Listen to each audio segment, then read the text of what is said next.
ఇక శ్రీకాకుళం జిల్లా వ్యాప్తంగా వినాయక చవితి ఉత్సవాలు అంగరంగ వైభవంగా ప్రారంభమయ్యాయి. ఉదయం నుండే యువత గణేష్ విగ్రహాలను ఊరేగింపుగా మండపాల వద్దకు తీసుకొని వచ్చారు. మండపాల్లో వినాయకుని విగ్రహాలకు ప్రత్యేక పూజలు నిర్వహించారు.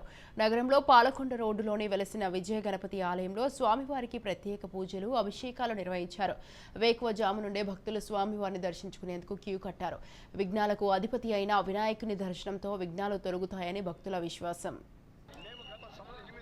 క్రితం ప్రారంభించిన నవరాత్రి మాలాధారణ అనేటువంటిది ఈరోజు కూడా చక్కగా జరుగుతుంది. ఈరోజు సుమారుగా 300 మంది నవరాత్రి సందర్భంగా మాల వేసుకున్నారు.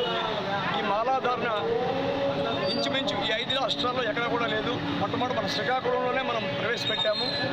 9 రోజుల కార్యక్రమం తర్వాత 10వ రోజున హోమం చేసి ఆ వాహనాన్ని మళ్ళీ తీసిన తర్వాత ఆ రోజు సాయంత్రం 8 కార్యక్రమం ఉంటుంది. అంతేకాకుండా ఇంకో ముఖ్యమైన విషయం మీకు చెప్పాల్సి ఉంది. పర్యావరణ దృష్ట్యా మనం చేపట్టిన 10 సంవత్సరాల క్రితం ఒక పిలుపు, మీడియా వారి పిలుపు, ముఖ్యంగా మళ్ళీ చెప్తున్నాం, మీడియా వారి పిలుపు మేరకు ఆ ప్రారంభించిన ప్రక్రియ ఈ రోజుకి సాగిస్తున్నాం.